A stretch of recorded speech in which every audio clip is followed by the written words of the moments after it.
Yeah, everyone, welcome back, man. You don't know this is Nicola Media also out here again, man. The Prem Podcast, episode 11. We have to talk about, the Premier League. I think, match day 30 now. In the Premier League, some big results around the ground. That Liverpool game, man, against Manchester City, what a hand the last 20 minutes of that game. Nottingham Forest, finally lost that home game. After they lost 3-2 at home to Brighton. Brighton have been struggling, man, over the last, I would say, probably the last month or so. Brighton have been struggling in the Premier League. They've been winning games, in Europe, but not in the Premier League, We have a new leaders, man, called Kai Havertz, man, who's been playing at left back and international duties, for Germany, came up with the goods at for Arsenal, and Arsenal is the new leaders of the Premier League right now. Man United is there back again. Big result at Goodison Park. We saw what's going on with Everton, man, the Toffees. It's not a pretty good scene, on the Merseyside, the blue side of Merseyside. 10 points deduction. They sit, in 19th position right now and 4 points, 10 points off the 10 points away from safety. But I have my special guest, he's a young 16-year-old, he's from South Africa, he goes by the name Anno Coach Corner. That's his YouTube channel, so people go over there and support his channel. He's doing really good. He talk about loads of things. Me, I only talk about, football / soccer, but Anno, he talk about rugby, as his country did fantastically well, in the Rugby World Cup just a few weeks ago, and it's the cricket, the ICC tournament, Australia, they stunned India in India, but his country did well, South Africa, they played some marvelous cricket in that tournament. I don't remember if he talked about netball, as netball is really big in South Africa, but I'm going to introduce Anno, to the platform. His first time on Nicola Media's platform. Daniel from Daniel Football Show is here, but I'm going to bring these guys, forward right now. Yeah. You guys are Anno, Coach Corner. Anno, introduce yourself, man, to my guest, Yeah. So like Nicola said, of course, South African. 16, and yeah, YouTube channel doing pretty good. Um, Chelsea fan too, so don't need to know that, but I have two Chelsea fans right here, right now.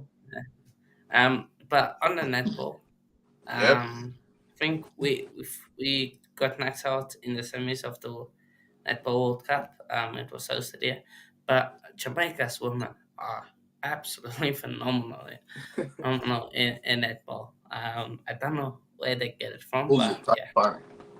Huh? My bad. Go ahead. My bad. No, I No, think what you're saying. Yeah, that Connor. Yeah. What you said, Daniel? No, Mr. Connor. Finish what you were saying. I know. Finish what you said. no, I'm pretty much done. Really. You talk about netball too? No, I don't talk about it. But I you just watch it. watched You the watch World it, Cup. right? Yeah, I just watched the World Cup because it was in South Africa. Yeah, it was in South Africa. So yeah. Yeah, Daniel, what you were saying now? Oh no, I was telling you to tag the thing with my channel on Instagram as well. Daniel, he always tag it with my personal channel. Yeah, but Yeah, people, club football is back, thanks to be alive, man, to do the Prem Podcast episode 11, but been a crazy, I know it's been a crazy, I would say, the last couple of weeks, to be a reggae boy fan. We beat Canada in the CONCACAF Nations League, to qualify, for the semi-final of the CONCACAF Nations League for next year March. We played America in Arlington, Texas, and we also qualify for the Copa America, which is going to take place here in America. The final will play in, I think, Daniel is in Messi hometown, right? Miami, right? Yeah. in Miami, FC Stadium, right? I think so. Yeah, I think Not the in final will New be that. York. I thought Huh? New York. I thought somewhere in New York. No, the final will be in Miami. Argentina, defending champion. They're doing everything, to market this tournament, for Lionel Messi. But Reggae Boys are coming. We won't be laying down. As we are in part 4. Part 4 with Bolivia. Bolivia and the other losers of the quarterfinals. But yeah, we're here. To talk about the Prem Podcast. People, I have a show later. With my special guest, we're going to talk about, the midfield issues, the CDM position of the Reggae Boys. That show will be on, I think, 9 o'clock tonight. Anna will be sleeping at that time for go to school in the morning. I know. Is it Yeah, no. is it 7 hours ahead of Eastern So time? 9 would be 10, 11, 12, 1, 2, 3, 4. 4 a.m. in the morning for me. So no, thank you. How much hours you said? It's 7 hours, so it would be 4 7 a.m. hours. Wow. Yeah. Where in South Africa? What city? So like you have the Cape Town, where Yeah. Cape Town is, and that region, and just above it, there's like a big land and thing on the left hand side. If you look on the South African map, you will see it. Yeah. But I'm more on the western side of the country. So yeah, close to Namibia, basically. Yeah. If you know in which area Namibia is of the whole map, then yeah, I'm on that side. South Africa is a really huge country, so it's not. Yeah. It is. Do you remember anything about 2010?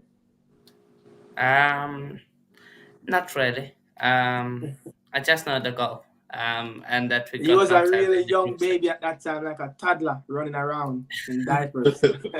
Yeah. I wish you can get another experience as that.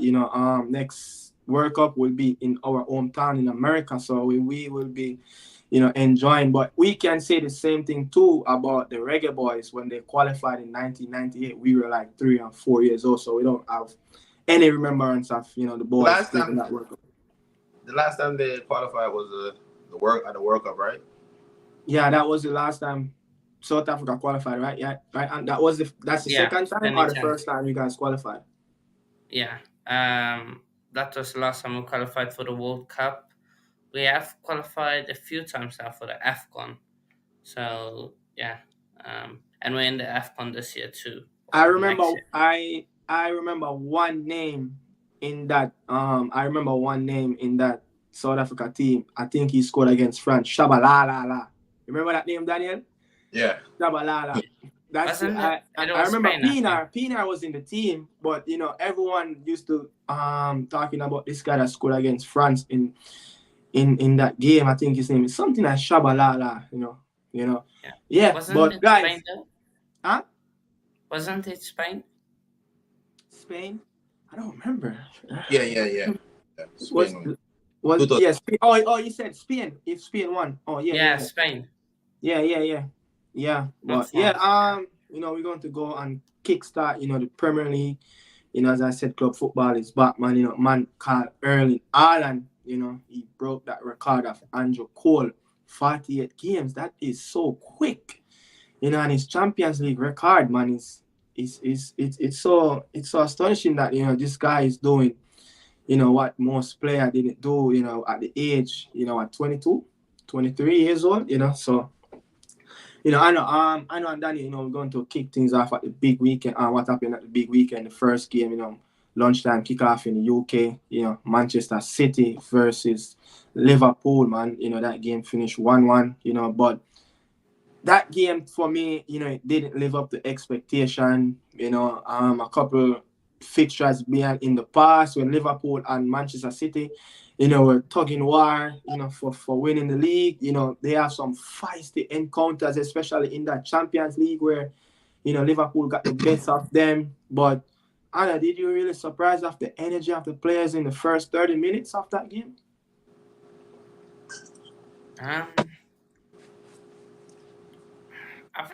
To be fair, I think the game was disappointing. Really, but now Liverpool did have a few chances. Like first 30 seconds, they had a few chances, but Yeah, very you know, boring. In my opinion, very boring. I honestly I didn't watch the second half. I just kept up with the scores.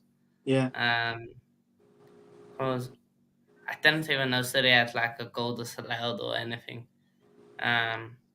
So after City scored, Liverpool just sat back and defended. yeah, very. Yeah, that's not really usually Liverpool, but I think Klopp played the game really well. I mean, he knew that his team is not set up, like toe to toe when they used to have Gigi Henderson, in the middle of the park. So I mean, he has quite a few new players in the midfield. The back line is not what it used to be like, when Van Dijk was on farm. But I guess we have to look into, context like that. But Daniel, that game, man, take me through the first 45 minutes of that game. In the first half was really good. Both teams was up for it, especially Yeah, City. City was pinning Liverpool back, creating a lot of opportunity, and um, Liverpool was hitting City at the break, getting yeah, out. Never really do anything. Nunes keep on running offside. He's not looking over his shoulder. Very frustrated at times, and then second half Liverpool come back. You look a bit in the game, and the game just got boring. It just got stale. yeah, it got still. Yeah, Never okay. Never really lead up to the expectation, and but I did expect a little bit more better, more stuff in that game. Yeah, yeah, yeah.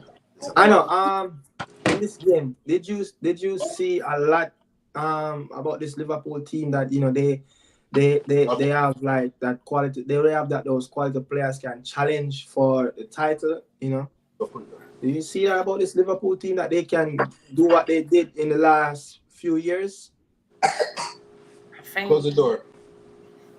I still, I think we saw that through the way they defended, but they, I think because they they saw like the End up. amount of gaps and midfielders that they had with Foden and them, s- Yeah, they went on the defensive and just hit the long balls because even you could see sometimes Sebastian just saying to yeah, Nunes, just keep going, keep yeah, going.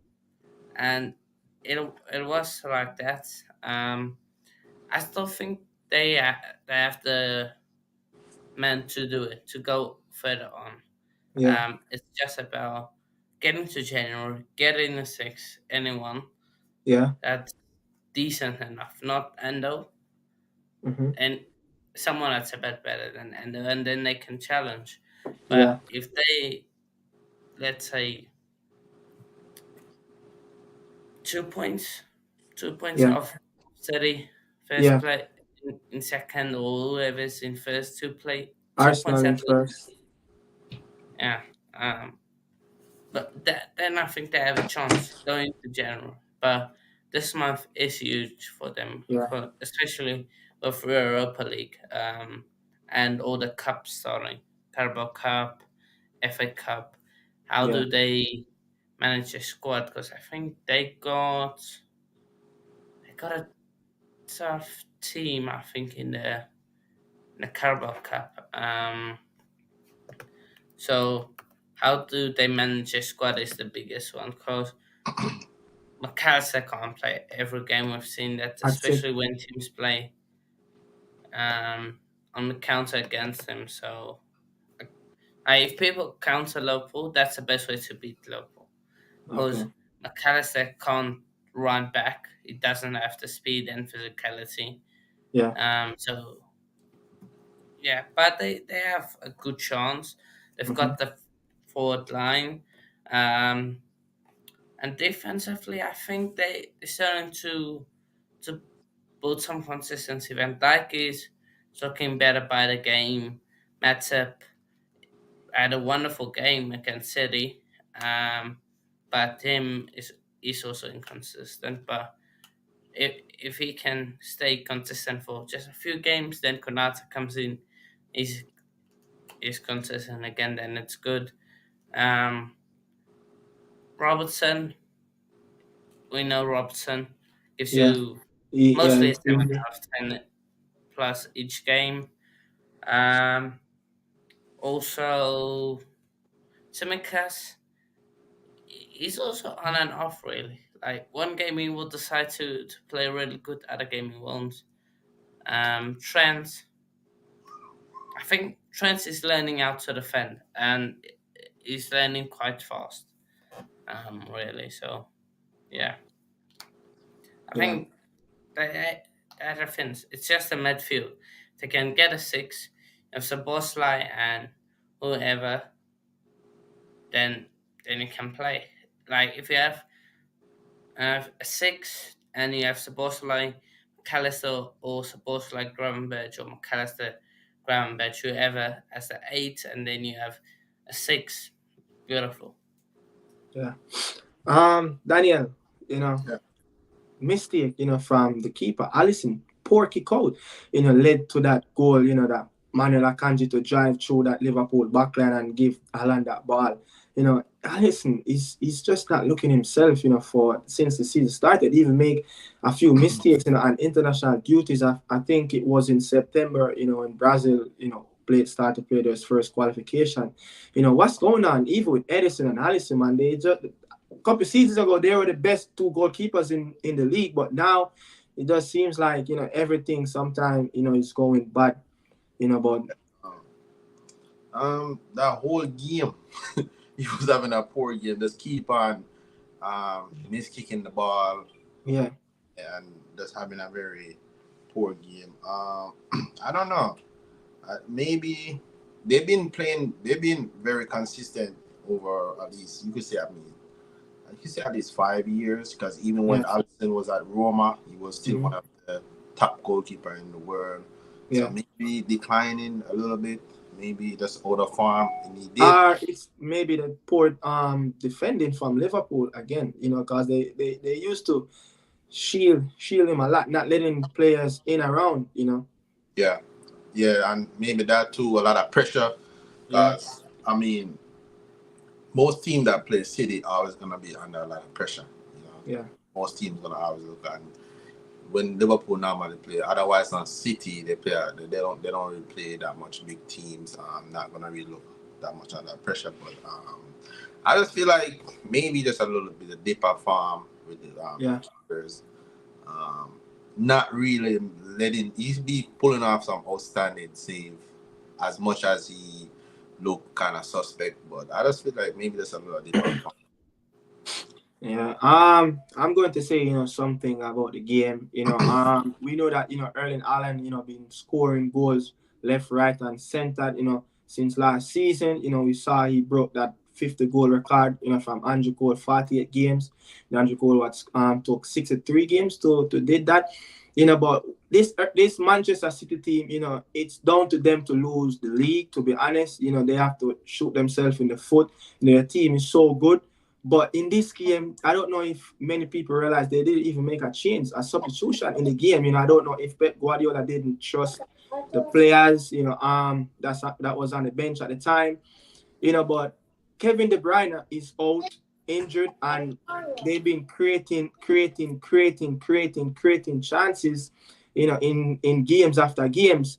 And I feel like if you take Erling Haaland out of this team, Manchester City will still manage to find a way, as they have one of the second best striker in the league, for me, and it's Julian Alvarez.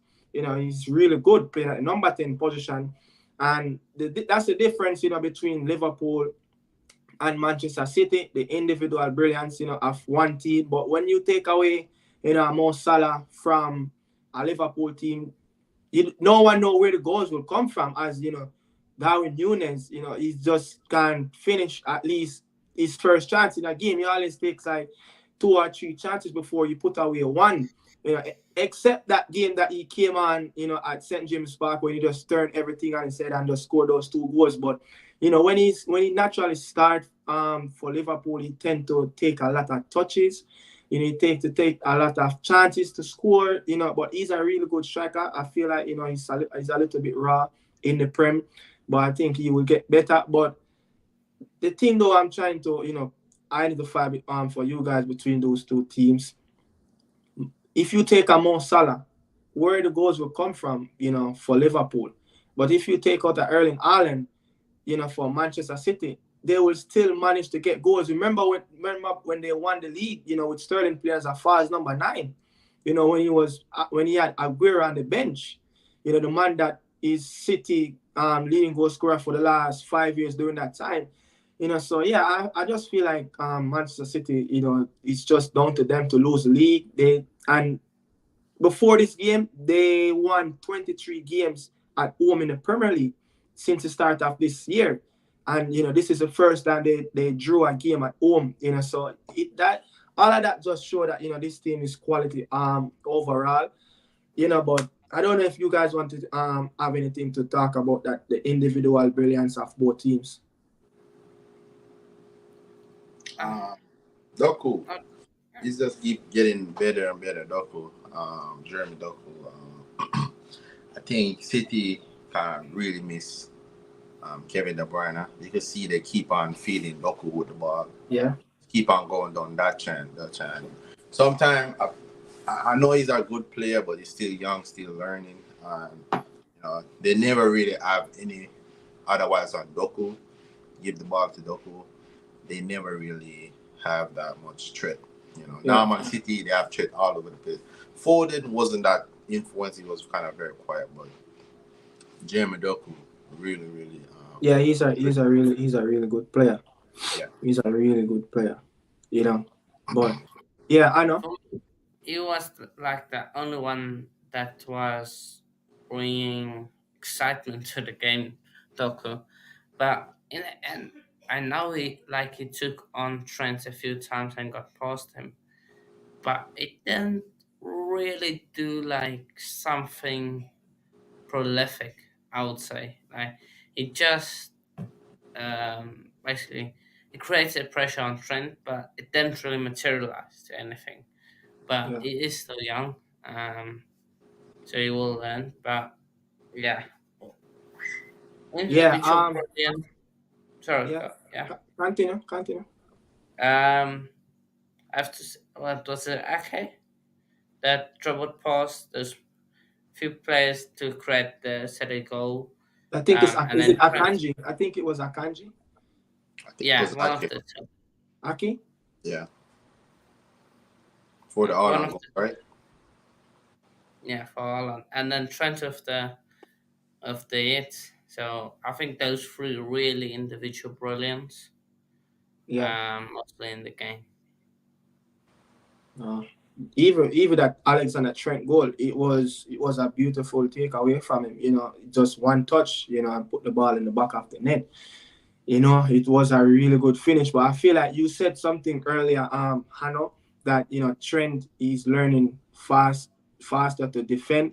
But Jeremy Doku was just too quick for him. He was just too quick. But one thing I saw difference, even though Doku was beating him for pace down that line, Trent used to shy away from go back in those challenges.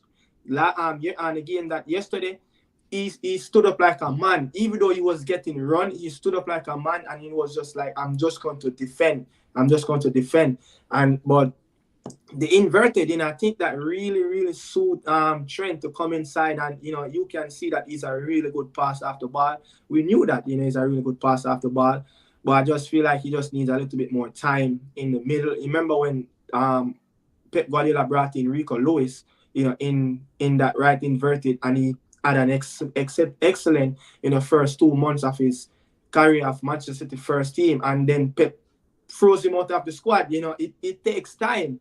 It takes time, and I feel like Trent going to get it. But the last time, Liverpool really got a victory, over Manchester City at Etihad, it was back in 2015, man. It was a 4-1 win in the Premier League. And the last time Liverpool won a game, away from the Premier League, it was, I think, that FA Cup that they won in 2022, 3-2. But very good game yesterday. Can't lie, I really enjoyed it. Two teams going up, but as I said, it was a really low, dull game between two teams that used to come up against each other. Like really, that little rivalry that United used to have with Arsenal, in that early 2000, and then with Chelsea in that post Jose Mourinho, and then Jurgen Klopp came over from Dortmund, and that rivalry between Dortmund and Bayern. But I didn't see that yesterday, to be honest. That game was really a little dull moment, but it was a really pretty good game. But do you guys have anything else you want to say on Manchester City and Liverpool game before we move on? No, really. That's it. Yeah. But going to move on to the next game. You guys, that's why you guys are here. Newcastle, man, 4-1 at St. James Park, to the Blues, West London team. What went wrong, in that game? Is Thiago Silva think that he was having that yellow and blue jersey on, thinking that Joe Linton was playing for Brazil? I know. What went wrong, man, in that, especially that first half for your team? First half, I would say we were pretty decent. The first half, the second half, we capitulated. But let me. I've got Gallagher right wing. Why? Why is Gallagher right wing and Palmer in the 10? Why is Badiashile starting? Like you've got Cole and the Sassy there. The Sassy been pretty decent. Mm-hmm. Why is he starting? Caicedo, I get it. Just come back from Ecuador, duties, etc. Yeah. And those are the two main, like, selection wise. And then it was just a team. But that opportunity Gallagher created for himself, right? In that first, I think in the first 5 minutes of the game. Gallagher looked like Gallagher of last season. But like Khan doesn't have a first touch. He had two chances that I probably should have buried. Definitely the second one when the ball fell straight to him and he just didn't get it even on target. So he was rubbish. But the whole team was rubbish. They didn't turn up. Like, when, like, we played like a team that was just thrown onto the pitch, didn't have any cohesion or anything. And yeah, that, unfortunately, when that happens, you're going to lose. So we got dominated, midfield wise, and I would say it's because Gallagher was playing the right wing. But everyone, no pressing. Palmer had a bad game. Everyone had a bad game. Thiago Silva was, I don't know. That's probably up there with the West Brom game a few seasons ago. Daniel, I don't know if you can remember that West Brom game where we came back and drew 3-3. Yeah. Yeah, a few seasons ago. That's up there with that performance. Maybe even worse. Reece James, pathetic, really. Like the first yellow, I think was for kicking the ball away. If you honor yellow, you don't let Gordon go past you. Oh, I almost said Ganacho. Apologies, Gordon. You're way better than him. So yeah, just awful, comical. They and I don't know if it's Poch being not on a touchline that played a part. Of course, he was suspended. I don't know. But yeah. Daniel, I know said something. As a man like you, Daniel, you played right back in your career, during your youth career in Jamaica. Reece James did something really, really terrible yesterday. As a player that is getting probably over 150 grand a week, the ball came to him, and his first touch was chest the ball towards his attacking area. No one really was in front of him, and he chested the ball going backwards where the ball came from. Then that was his first touch. And he should have been open up his body and turn. And I feel like that's where he lost possession of the ball. And there's no other way to do it than just tugging. Because if he let Anthony Gordon in, it surely would be probably another goal. But it's down to Reece James kicking away the ball and then picked up that stupid yellow card again. And time for this Chelsea team in the Premier League, discipline. Gusto, Nick Jackson, he picked up 6 yellow cards already in the league. He missed a game already. That is poor. We're not even in match day 19 or 20 already, and you have a striker that picked up over 5 yellow cards, and you just see what's going on. Cucurella is an ex-player that's going to be missing the next game against Brighton. I forgot about Cucurella. He was trash. But to be fair, he didn't get any support from Sterling. And I would say it was at fault for the first goal. Didn't see the rest of the backline pushing up to make Isaac being offside, and but Daniel, you can talk me through, that is. I want you to start from that Reece James, as a managed to play right back. From a seam all the way him control the ball with his chest, is the first thing him get wrong, him turn the ball towards Fee goal. And that was the first thing him get wrong. Once him control the ball and it was facing his goal. And that was, I feel like he could have let Gordon go, because I feel like we have enough players behind the ball at the time when it happened. I still think Gordon would have get away, but you never know. But his first instinct was to follow the player. Once you lose the ball, that's the first instinct. But that wasn't the big problem. The problem was how he got the yellow card in the first place. The first yellow card. That was the stupid one. During your time playing, whenever you picked up a yellow card, you're playing 20 minutes in the game. Do you ever have any remembrance that you forgot that you had on a yellow card? No, I always remember. That's how I was thinking. I don't know if you think that oh shit, I wasn't, I didn't pick up a yellow card or something like that. But yeah, go ahead.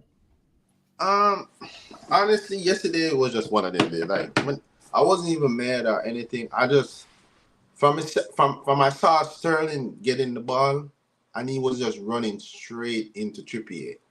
I just know that this is not gonna be a good game. Otherwise, from the free hit or Sterling play, everybody have a poor. Jackson have a poor game. Enzo have a decent. I wouldn't say Cole Palmer wasn't really into the game. Once you see Thiago Silva has been our most consistent player since he signed. He doesn't really make that much mistake. Once you see Thiago Silva is making mistake. Badashiel just came back from injury. He's not really up to the speed. He's very good defender. What do you make of that decision to bring in Badashiel? Because for me, I never like that. I never like that. I never understand. Because I think if it was at home, against a Brighton, I get it. But I never understand that decision to bring Badashiel in. Because I feel like SSC and Caldwell was doing a very good job going away at Newcastle, regardless if Newcastle missing so many players. It's not easy to go away to play at Newcastle and win. Yeah. And Cucurella was having a bad game. I think the team is very indisciplined. We're getting way too many yellow cards. We need to, and it's a young team still learning, but the reality is we need to make Champions League. It's gonna be Daniel. I saw something in the game. I don't remember. I don't know if you guys know. I saw something when Raheem Sterling took that free kick and put it in the back of the net. I think that was his second free kick. Since he scored in that lockdown for Manchester City. But the second half, it was the first goal scored in the first half, right? Yeah. What was scored in the first half? The second half, Chelsea get another free kick on the other end. What Reece James took, it was actually pinpoint almost the same spot where Raheem Sterling scored that first free kick. Why you took the free kick off Raheem Sterling again? The man that just put away one on the other end. I don't know why I didn't take it. You remember that when Reece James took that and it went all the way over the crossbar? Yeah, I didn't know. I was like, why you took away the free kick from Raheem Sterling? He just scored one. Never know. Maybe Sterling, you can take it. You never know. But, maybe they don't feel. But also, a point I want to make. Before the second goal, the ref was giving everything to them. Like, a few of the calls that was dodgy in my opinion. Like before Newcastle's second goal, but they score another, our heads completely dropped. Yeah. I think the big question is how much do we read into this game, and I'm on the fence because I don't know if we should read that much into this game or should we actually pay attention to this game, because I'm thinking everyone just had an off day, like just one of those days where everyone will crap. Nobody stood out. Nobody tried something. So I don't know if it's something like that, or should we read more stuff into this? Like, we can, against the big six teams, we can only draw. We can never win except if it's against 9 men. We can't win against teams that set back. We can't score goal. Our defense is leaking now. 9 goals in 3 games. That's my only concern. Like, if our next game is Brighton. At home. Is that Brighton away or home? Brighton at home. Brighton. If we play poor against them and we don't win that game, we might be in trouble. We might be. I think then I'm going to read more into it. I'm not really paying too much in this game. I feel like if you say like a couple players have a poor game, but everybody have a poor game, I think it was just one of those days where we didn't turn up. I expect a reaction next week. I'm not really gonna pay too much into this. And plus, on top, Pochettino wasn't on the sideline to kick up some of them. What was the issue of Pochettino? Was it on the field, in the dugout? Too many yellow cards. So if he's facing the same thing as Eric Ten Hag, that 3 yellow card ban? Yeah. He picked up a yellow card, I think, against Arsenal, City, and Spurs, I think. I don't know. I know City and Spurs he definitely picked up. I'm not sure. Which was the but you guys know that, after Brighton, guys, where you coming after that, right? You're coming to the theater of dream. I'm gonna say this. I wouldn't consider Newcastle as a top 6 because they're still coming back. I would say Tottenham, Chelsea, Liverpool, Arsenal, and Man City. When Chelsea do play those games, I'm more confident than when they play a lesser team, because I feel like those games they they up for it, like the mentality, the physicality, the intensity. So we going to play Manchester United. What you said, Anna? Why weren't we up for this one? Because if we won Newcastle, we were 1 point behind Newcastle, and we would have been in. Probably. Yeah, we would have gone. They won.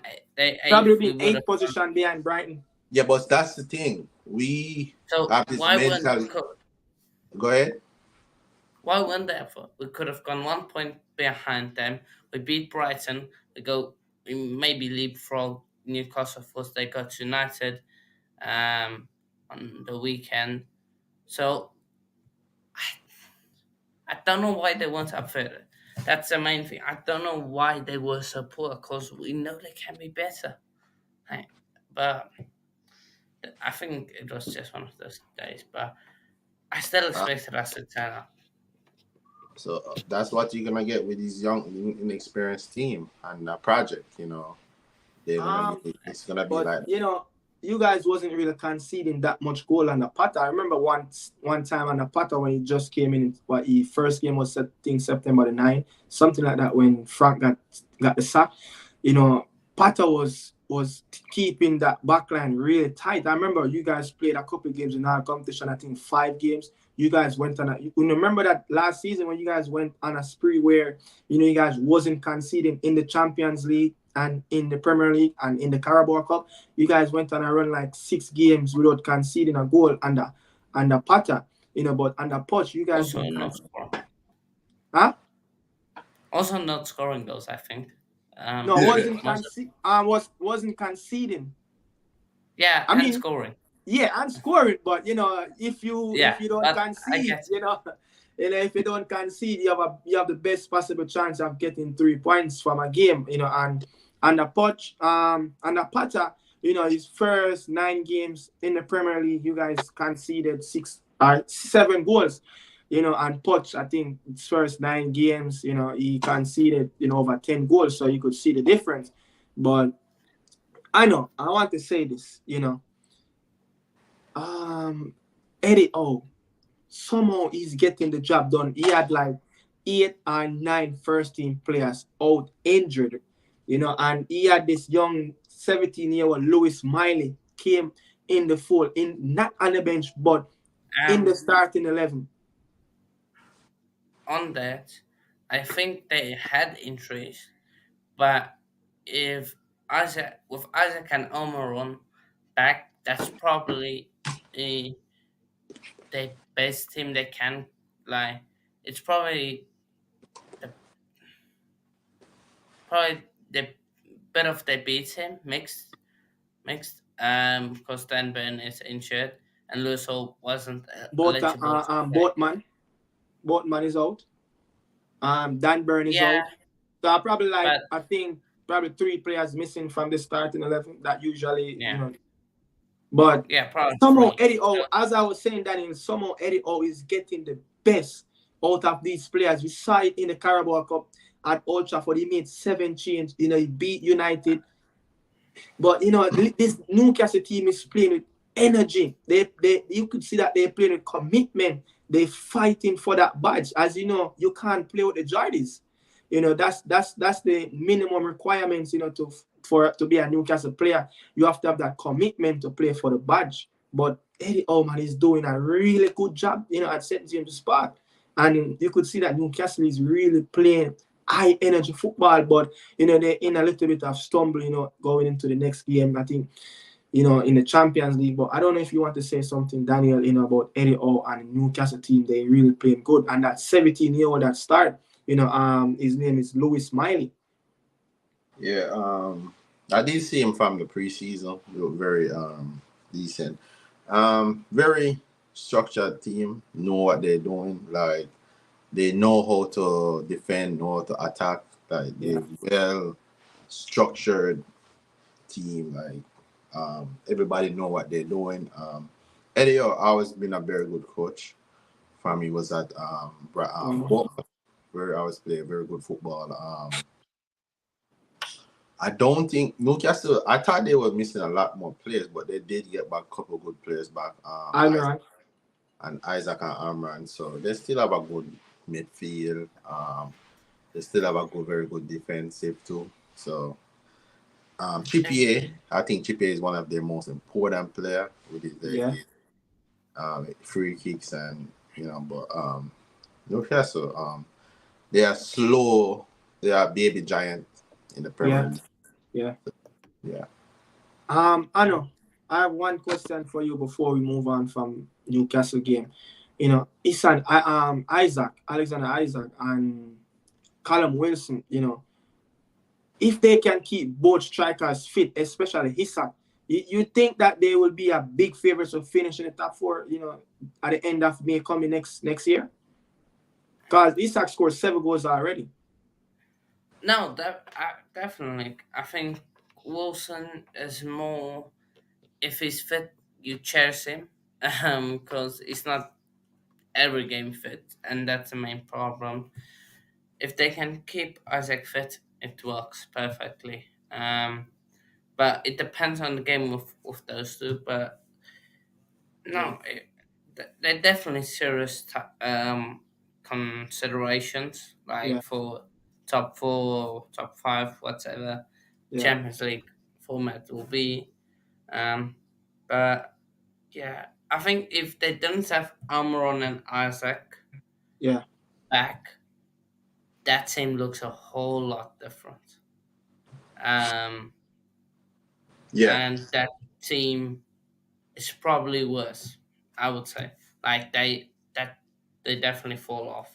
And I think if Isaac and Almiron when playing, they would probably lose that game. I think then we have more chance to win. But Almiron and Isaac just gave them something to hope for. Like just gave them like confidence to, okay, we've got forwards that can score goals.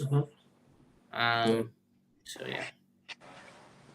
Newcastle, next game will be, away to Paris Saint-Germain in Paris. They sit rock bottom of Group F of the UEFA Champions League table. That game, coming up midweek going to be really crucial for them. But I don't know, you guys could give your prediction and what you guys think about that game, because they smashed Paris Saint-Germain at St. James Park a month and a half ago or 2 months ago. You guys think that Newcastle can done the same thing or do a 1-0 victory or a 2-0 victory, something, a positive result, away in France? No, I think PSG have too much for them. What do you think, Anna? PSG want revenge. They will destroy them. I want to draw it on top of the league. Especially away. Like away to PSG isn't an easy place to go. So yeah. They will get slapped up. The best result for them is a draw. If they can do what they did against Milan, like AC, the first game, then yeah, it could be. So yeah, we're going to move on, from that game at St. James Park. We're going to move to the GTEC Stadium, where Kai Havertz got that 89-minute game winner for the Gunners to put them on top of the league. Kai Havertz, Daniel, come in. Kai Havertz been playing at left back over the international courses, for Germany. First at left back, he scored against Turkey, and then, who you guys play again? You guys play another game again? We played Turkey. Played Turkey. You guys lost that game at 3-2? Yeah, I play Austria? Yeah, Austria. And he played like left inverted wing back. Kai Havertz playing at left back, too. Come on, for Germany. Nagelsmann, what is going on? I don't know what Klinsmann thinking. That does make no sense to me. Havertz is not. Havertz is not. No, he doesn't give that intensity as a player. He doesn't have that feisty. For you to be playing wing back, you have to be very physical. Have that. Have something about it. I don't see it. I understand he's saying that when him have the ball, he will be more inverted and I'm more attacking. But nah, Havertz, that's the last place you want to have Havertz playing on the field. Now, on Arsenal, they've been poor this entire season. Right. I don't recall one game they played the team off the park, right? Played fantastic. Like they just control possession and then hope someone has a moment of brilliance and puts a goal in the back of the net. Because Who, um Arsenal?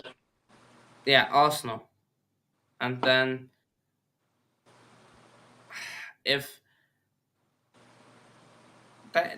if Brentford had their shooting boots on, they could have Brighton, won that they game. should have won that game.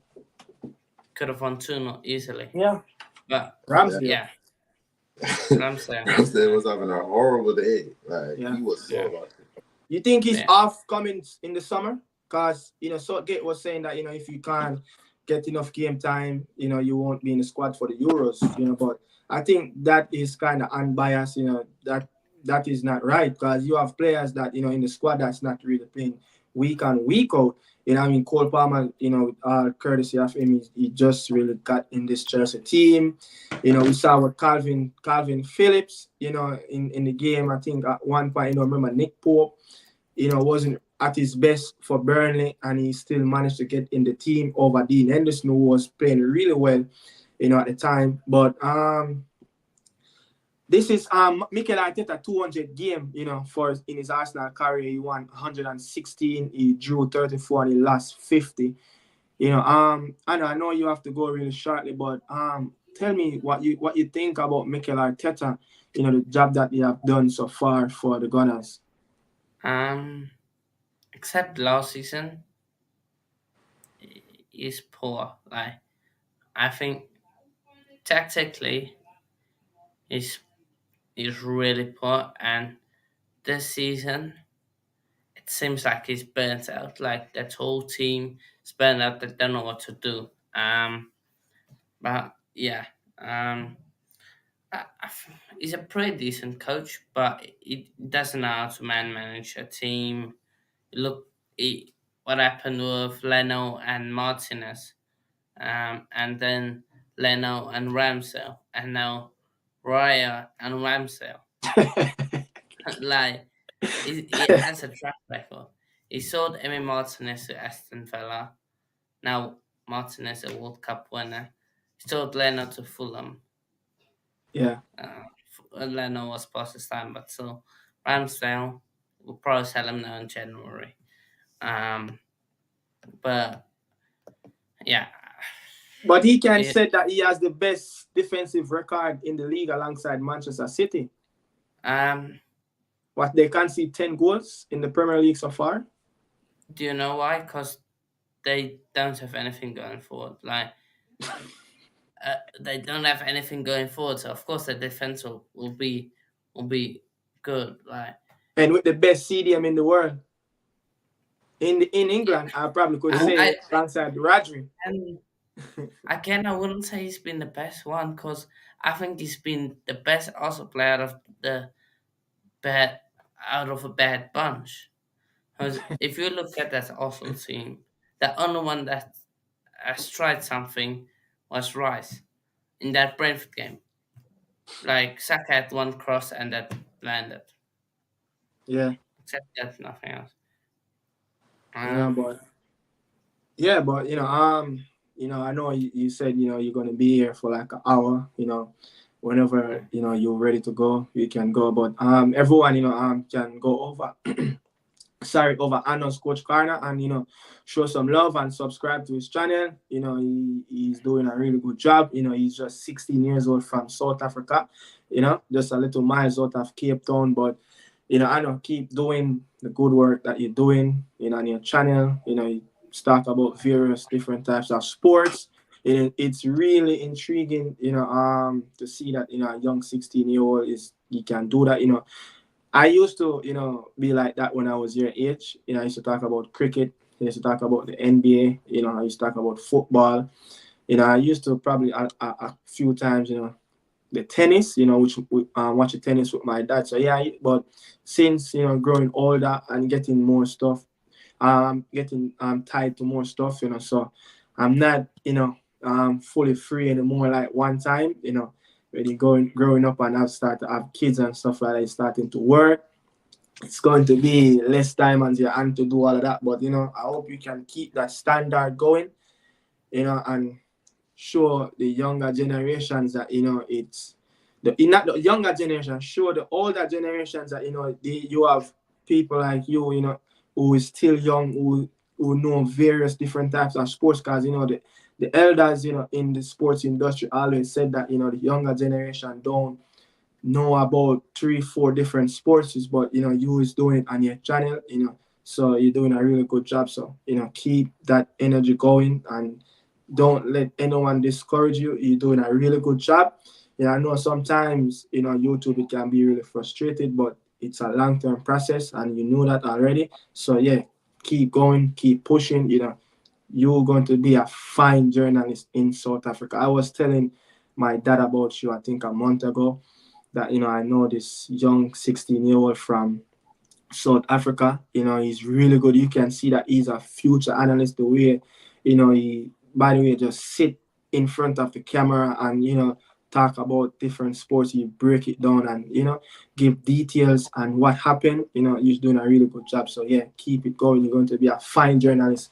I hope I can see you in working for the ICC or the rugby union. Something. In probably the next 20 years from now. So hopefully. But thank you for the kind words, and yes. yeah, thank you for having me on. Hopefully I can come on more of the shows. Yeah, that's my channel for anyone that wants to. Yeah, man. go I and see that. just subscribe to your channel. Yeah, thank you very much. So yeah, but yeah, thank you for having me on, and hopefully you not get battered by Galatasaray. Cheers, people. Yeah, and thank you, bro. Peace out. Yeah, people. It's almost 11 o'clock right now in South Africa, in Cape Town. So yeah, he has to go. He has school tomorrow. Me and Daniel will take it on from here. We were talking about you just spoke about Mikel Arteta, Daniel, and but I was saying maybe because of Declan Rice, that defensive triangle with Saliba and Declan and Gabriel, those three, they are playing really good, in the middle of the park. Just the intelligence of Declan Rice just moving around, to shield that back line and his intelligence and where the ball is going to be. He's picking up, loose balls around, and he's picking up that extra man who's running in between defense and midfield area. But you have to give Arteta some credit, to set up that defensive backline. Just only concede 10 goals alongside Manchester City in the Premier League so far. I don't know if you want to carry on what I'm talking about, with the best defensive record in the league so far. They lead in the league. They almost got it, but they spent over 240 days on top of the league and didn't want it. But that much show, the little defensive prodigy that Arteta is building with this team. Declan Rice, I've been one of the main reasons why they're so good this season. I think Chelsea should have signed him up. I do like Caicedo, but I think Rice is a little bit more established, a little bit more experienced. He's an Englishman. He knew the game. He know the league, so he's more a little bit over Caicedo right now. But defensively, I don't think the keeper was a problem. I think Ramsdale last season, he had his time and he make a lot of mistakes, but he was saving them some goals, and I never really see the reason to change him, because Raya is not that perfect. He looks suspect too with his feet, and I know that was one of the reasons why he signed him. But I don't think Arsenal is playing as much as good as last season, but they're getting results. Yeah. And they do have experience, and I don't know. I never thought You think if Saliba didn't pick up that injury, they would have carried on and win that title?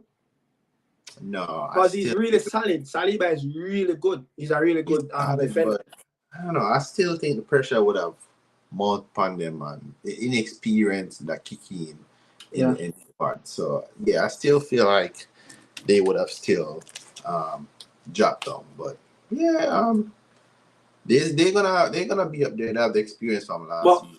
One thing I have to say though, this result that they got at the GTEC Stadium, that 1-0 victory, 89-minute goal from Kai, this is a championship performance in this terms of grinding out results. It's not good.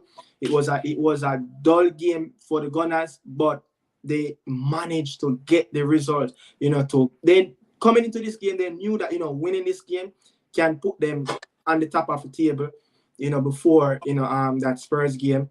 But just to get the 3 points, it's massive, for Arsenal going into the next game, knowing that they're on top of the league and etc. But I feel like if they can get their attacking players more into the game, we know Gabriel Jesus, we know Saka, we know Martinelli, Trossard. These players can turn up at any given time. The defensive side of their game is already doing a good job. It's just that get it more consistently in the middle of the park, with Odegaard. When it comes down to certain dull game like this, sometimes Odegaard more likely to drop off, don't know where to be seen, especially in big top 4 games in the Premier League. And I think he needs to pick up, his socks a little bit, when it comes down to crucial games.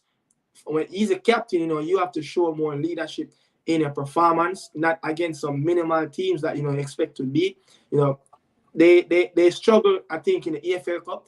I think a month ago, they beat Brentford, same place at the GTEC Stadium. I think they should have managed to learn from that, but they didn't really capitalize. But Brentford's side, they should have scored at least 2 goals of Ramsdale mistakes. I don't know how they missed it, but Brentford team is a really solid team. Thomas Frank is doing a really good job. Brentford finished 9 last season. That's the highest in their club history. I give you a few stats on Brentford. But they finished in 9 last season. I think they only conceded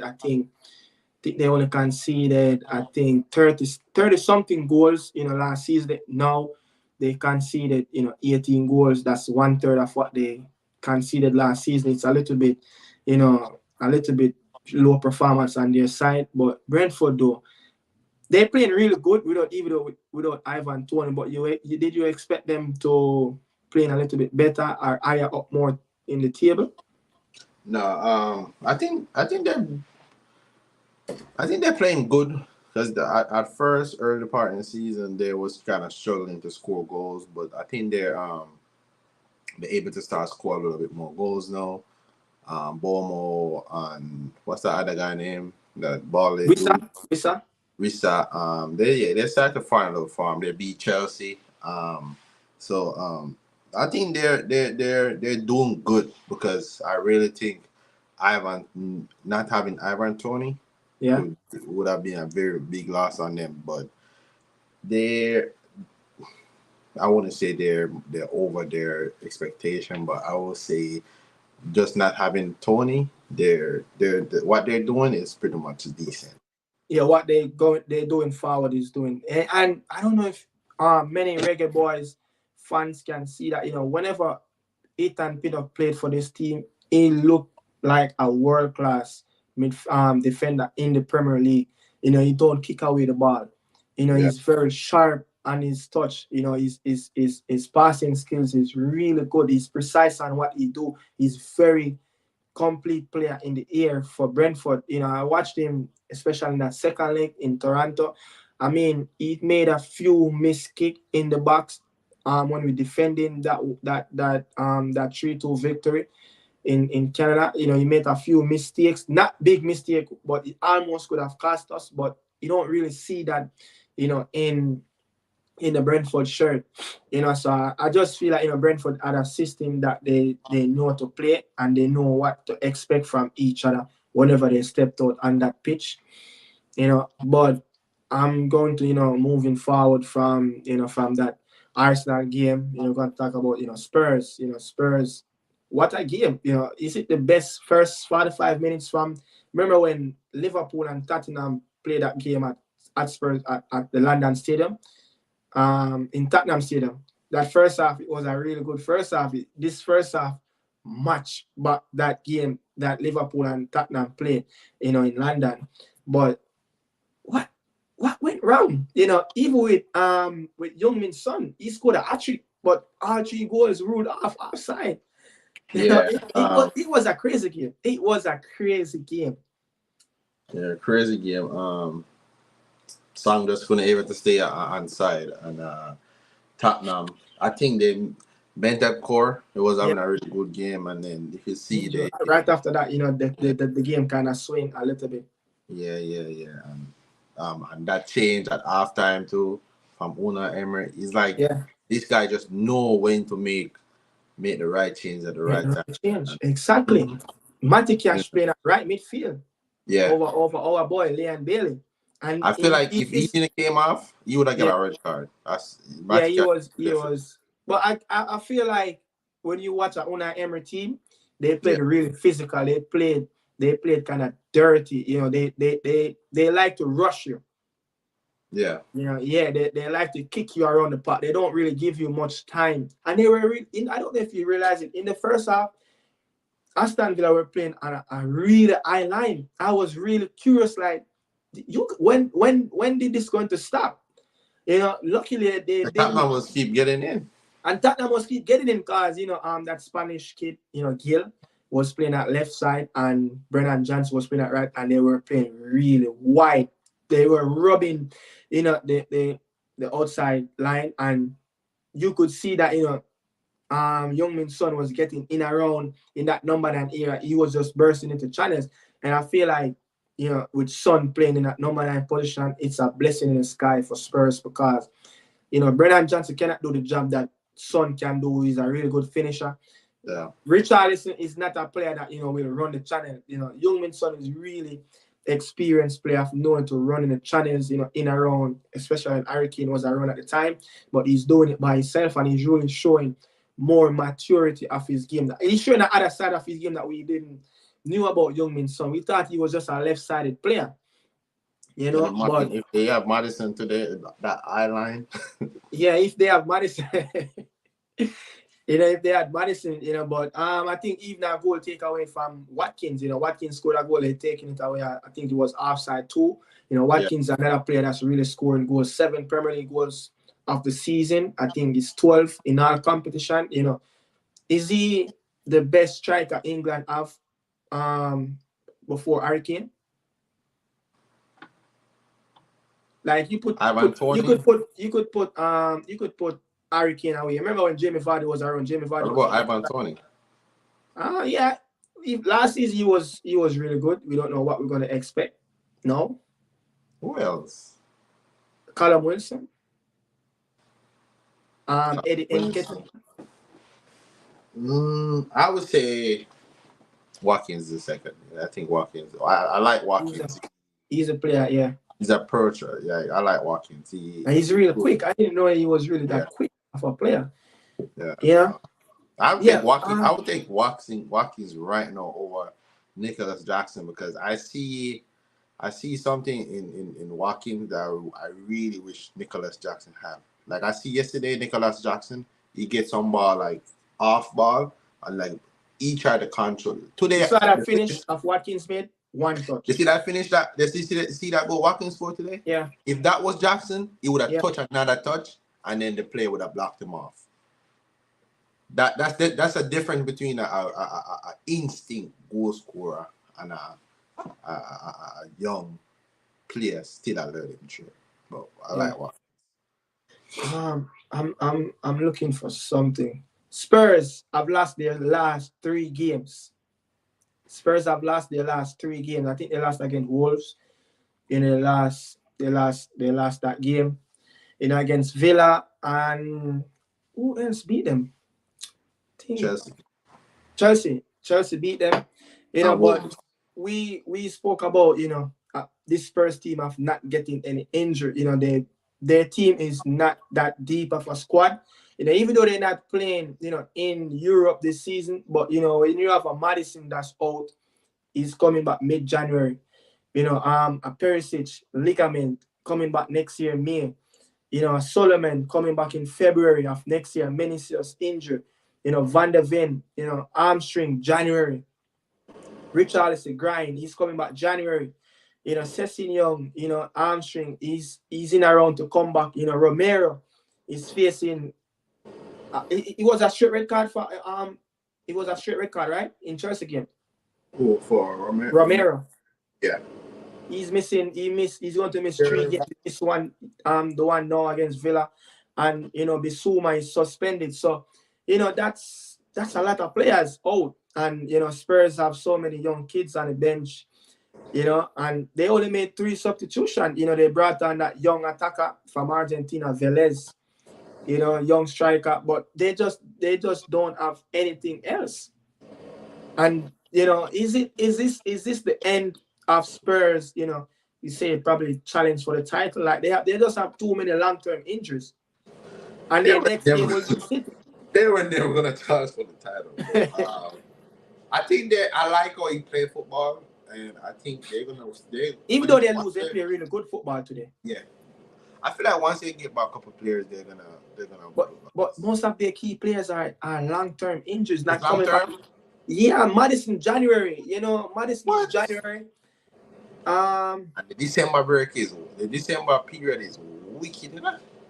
Bissouma suspension, Romero suspension. But I love the partnership that Bentancur and Lo Celso have today. I think that was a really good partnership with 2 South American players, Uruguay and Argentina, and they're really comfortable on the ball. I feel like having them 2 on the bench fully fit.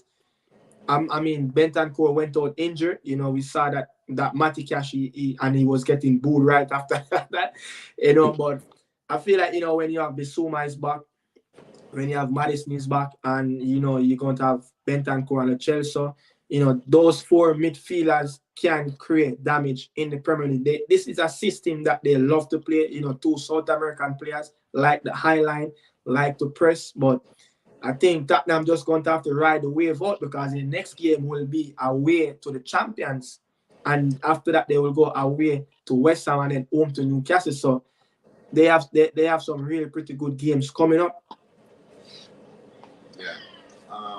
Yeah, I think that is it. I don't know if it's the 5th. Is it does 15 get Champions League this season? No. For top 4. Not this year or next year. Do they have that?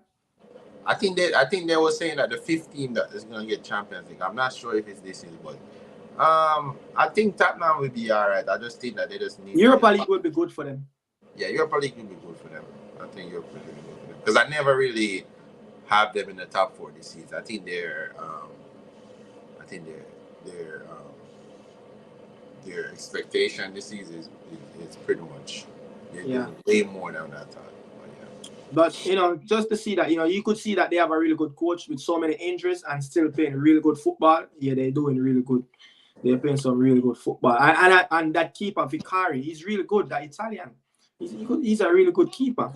Yeah, I like him. Yeah, he's a really good keeper. Yeah. I didn't knew that he was that good with the ball at his feet.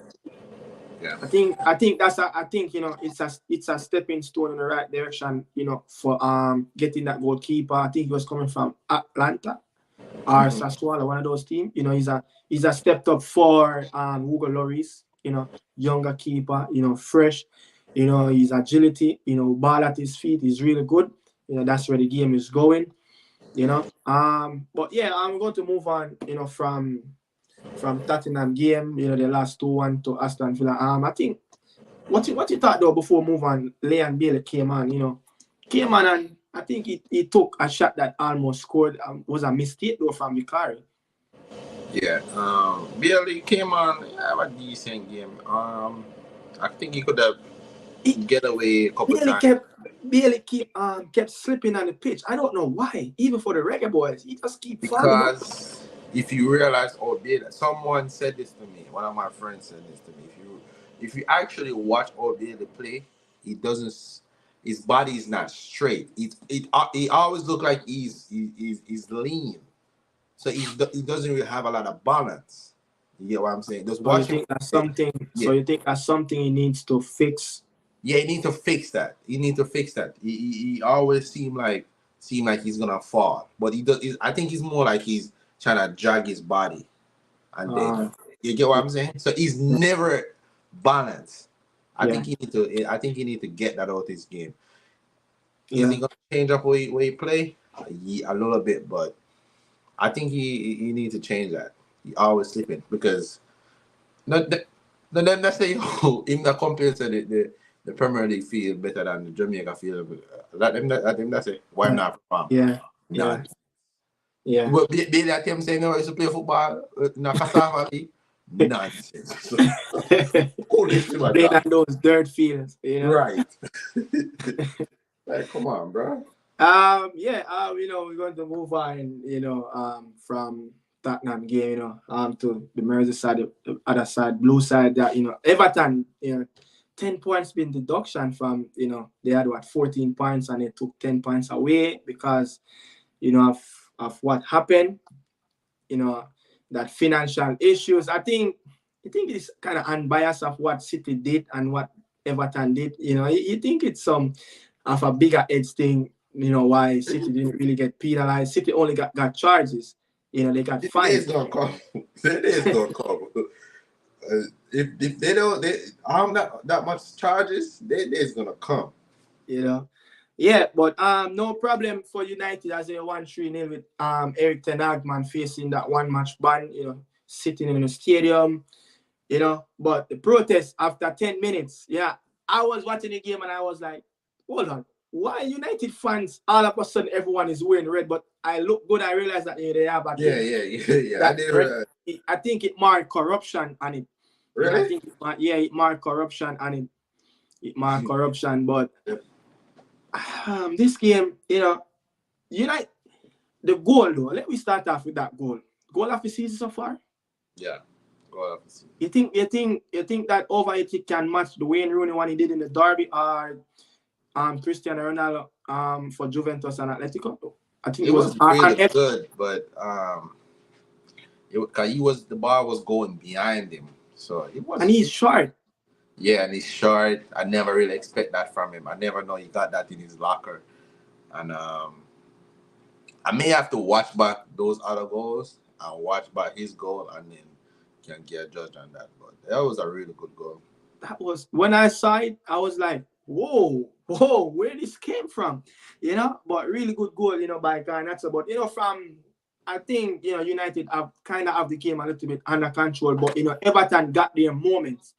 Their moments. Calvert-Lewin, Doucouré got his moment. They should have at least scored one. But Onana, he picked out a few of those shots. He was really good at it. I think Onana, this is one of his best game of dealing with ball, coming into the box.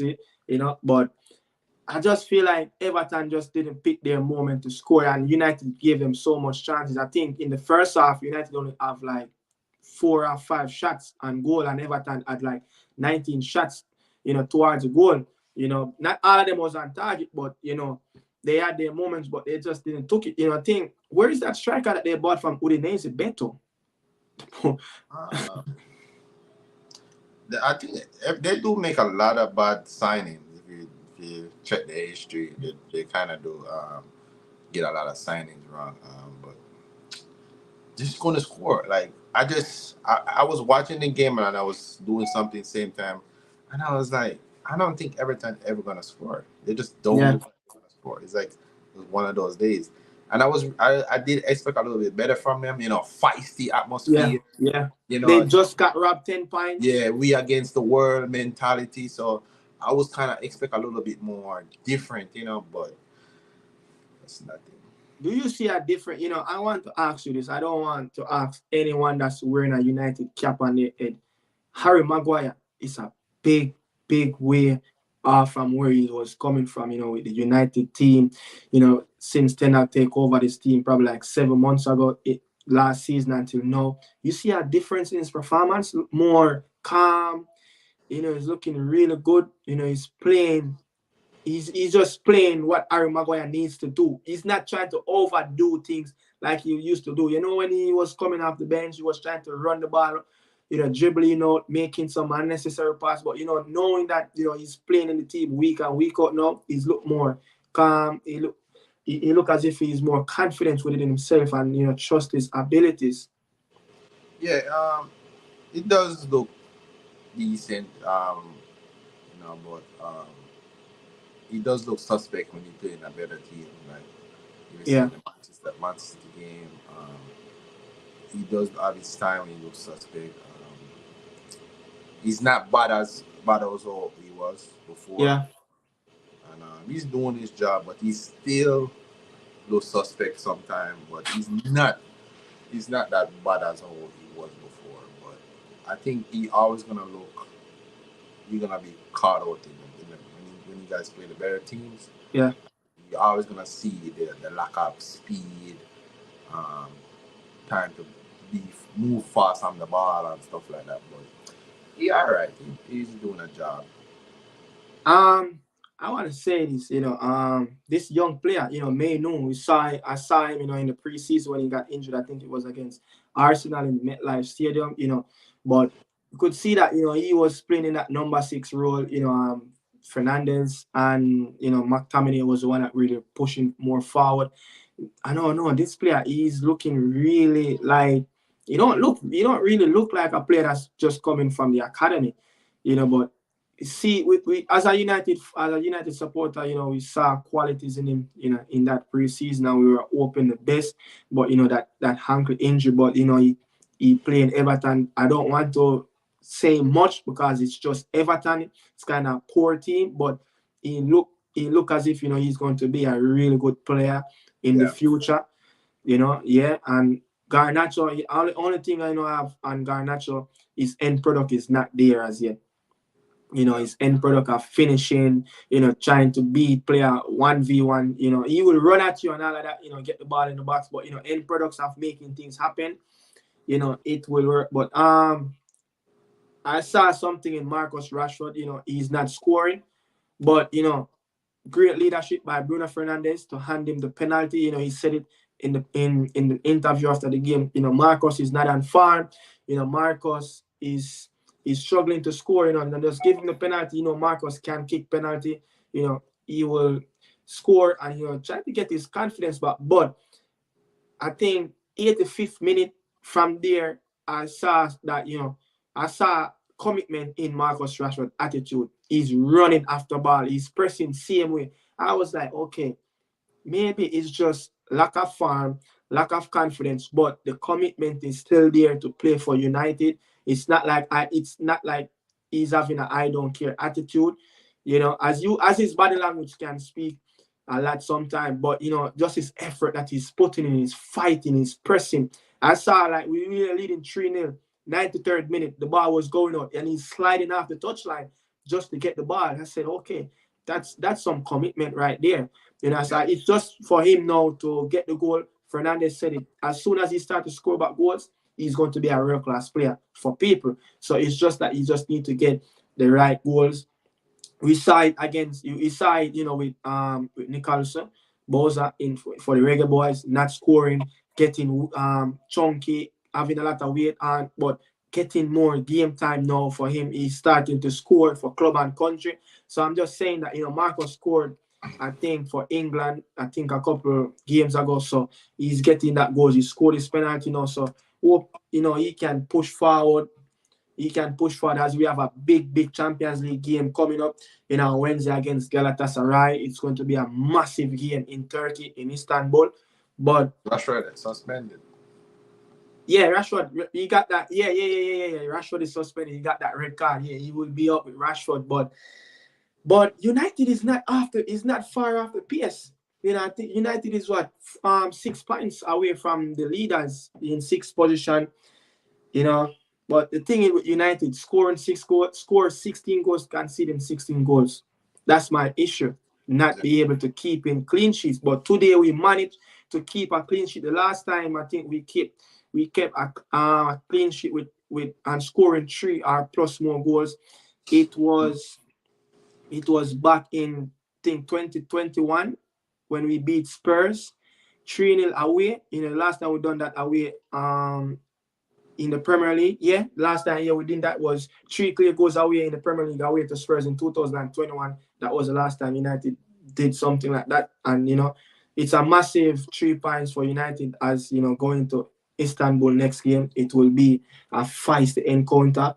But after that, we will play away to Newcastle and home to Chelsea. So we have 3 big games coming up. So let's see what the Red Devils can do. Going to move on. But hold on, before we move on, that penalty kick though, was it a penalty for you? Yeah, it was a penalty. I don't think it was a die. I think he stepped on his ankle. But when you saw when you see it at first though live, you thought when it was I see a dive. first, I thought it was a penalty. I thought it was a penalty. You thought it was a penalty? I thought it was a dive because Martial always falling over too easy. Yeah, at first I thought it was a penalty, and I was like, when he showed when he was like, we see him get yellow card. I said yellow card, and then he did the monitoring. We kind of missed something earlier. That goal that they called out from Alisson. You remember that goal that I think it was Akanji scored it. That City game, Liverpool and City game. Was it a goal? Was it a foul for you? Which goal? I think City scored a goal. I think it was a corner kick where Alisson kind of he trying to catch the ball. I think that's not a fault. That's not a fault. Yeah, I just remember you talking. That's not a fault. I think that was very soft. That was very soft. Yeah, that's not a fault. That's a goal. Alisson was so lucky with that one. But moving up, to Lancashire, Burnley lost again after leading 1-0 in the game right up to the 86th minute where they conceded 2 goals in 5 minutes. Burnley have lost their last 6 games, conceding 19 and only scored 4 goals. I think, worrying times is coming in, for Burnley, under Vincent Kompany, but I hope they don't sack him, to be honest. You could see his ideas.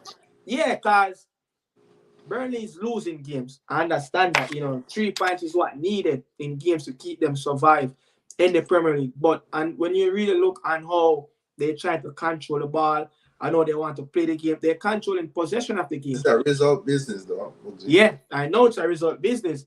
But, you saw Norwich did it a few times. Come up, go down, get that big money, go up, come down. Even Bournemouth did it a couple of times. Newcastle did it a couple of times, But I just hope they can probably just hold on to him and give him, a little bit of money to spend in the transfer window and try to fix things, But it's worrying. It's worrying time for Brentford. Trust me, it's worrying for Burnley. It's worrying time for them. But the Irishman scored that own goal. I think his name is O'Shea before Soucek, scored that goal, the game winner in the 91st minute. But I saw some West Ham fans, even some West Ham YouTubers going after Danny Ings said, David Moyes should have ripped up his contract and let him go. We know that. Huh? What happened? No, his performance was really terrible. It was terrible. Oh, in that game? Yeah, in his performance, they said it was really terrible. But, Burnley, next couple of fixtures, Burnley will play home to Sheffield. That's a big one. Sheffield United? Yeah, they play home to Sheffield. He can't lose that game. They beat Luton Town already. They beat Luton Town. That's the only game that they won. They beat Luton Town on the road. And they drew a game. I think they drew a game. They drew with Nottingham Forest away. So they played home to Sheffield, away to Wolves, and then away to Brighton and home to Everton, then away to Fulham before they played a really top 16 Liverpool. So they have the next 5 games. Can they get a victory or 2 out of that and even picked up a draw somewhere on the road and try to lift their spirit? But West Ham, started the season well, but kind of finding, their way back. But this is a big statement for them. This is a big statement as, they won their last 3 games in our competition. They beat Nottingham Forest, last week. Before the international break, at home 3-2, I know they came back to win again against Burnley. But West Ham United top half of the table this season. Europa League. Europa League. Yeah, conference. Conference. It's really tough. It's really tough. They sit 9 and they have Brighton ahead of them, Newcastle United top number stand. It's tough. It's tough. It's tough in England to finish for a European spot, but can they win the Europa League like they did and win the conference and qualify? What if they do that? That unthinkable and win that Europa League? No, I think Bayer Leverkusen gonna win the Europa League. Bayer Leverkusen is flying. Yeah, I don't see anybody beat Bayer Leverkusen in the Europa League. They're flying. But Brighton got their win. Brighton, won their first Premier League games before this one. I think before this game they haven't won in 6 games in the Premier League. I think they beat Marseille and Ajax in the Europa League in between those 6 games. But Brighton been a woeful farm in the Premier League. It's been a awful. And the last time they win away, it was September the 16th away to when they beat United, I think 3-1. That was the last time they won an away game in the Premier League. But Elanga, you saw that Elanga goal? No, I didn't see any goal in Brighton game. Oh, it was a really good goal. Elanga first scored, and then Ferguson and Joao Pedro, scored a red card. Huh? Red card in 32nd? Yeah. He I don't know. I saw something on Twitter like he called him ball head or something. Oh, I didn't know. I didn't see that coming. Yeah, he called him a name, and that's why I'm sending him off. Yeah. Oh, but he got that red card in 32nd, man. 2 yellow card. Yeah, because he got the yellow card, and then after that, Anthony Taylor, he always been doing. He been doing some crazy stuff. I don't know. Nottingham Forest was unbeaten at home in the Premier League. This season? Before this game, yeah. I know. I think they were, and City was the only team having lost at home. Did Liverpool lose at home this season? I don't think so. No. I don't think so. Yeah, so they were one of 3 or 4. Neither Arsenal. Either Arsenal. Yeah. Yeah, so I think they are one of 3 or 4 teams that haven't lost a game at home, but they finally last year. They were unbeaten at home in the Premier League this season. Yeah. But yeah, Brighton picked up. So many players been dropping like flies in the Premier League. Lamptey injured today for Brighton and Fatigue.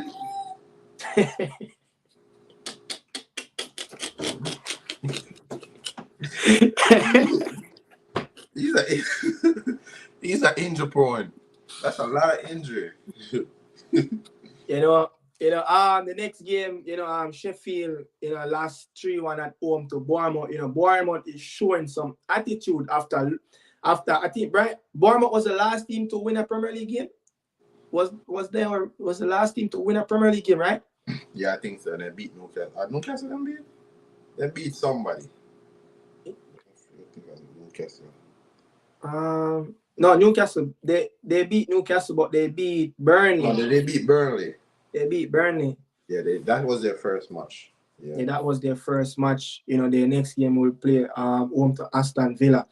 Tavernier with a double and Justin Kluivert, and Matt Burns of that lone goal, for Sheffield United. But Luton Town won again, first win at home in their new stadium, really refurbished stadium at Kenmith Road. Mengi, ex-United player, and you saw that Olise goal? No, I didn't see it. I heard it's a really good goal. A wicked goal. He scored right after Mengi scored. Then, they were doing some VAR review if it was offside and all that. But, right after kickoff, Olise scored a proper iron Robin goal. When I said iron Robin, you know what I'm talking about with the left foot. The cutting inside and yeah. And then, I think Easy Brown scored for Luton Town. That Easy was an ex-Chelsea player. Oh. Easy Brown. Yeah, it is. No, it's not Easy. It's Jacob Brown, Scottish. That was Easy Brown. But yeah, Luton Town won their first home game. You know, Eze is injured too. You know, Eze went down injured. Again? Yeah, Eze went down injured. You know, Amari Bell, Reggae Boy International, is back after 5 games, picking up that hamstring injury. You know, he played really good in that game. Yeah. Yeah, but, you know, in that game, all the action happened in the last 30 minutes of the game. It was a really scrappy game. Both teams, you know, couldn't hold on into the ball and all of that. But, you know, people, we are, you know, come to the end of episode 11 Prem Podcast. You know, we're going to announce shortly, you know, what time will be the extra time. What time will be the extra time podcast? Extra time podcast, what time is it? What time is it? Probably the next hour. The next hour. Yeah. Next hour. I'm gonna go watch some JPL Premier League, you know. Yeah. Who player? I think Limal and Veer United I play. United.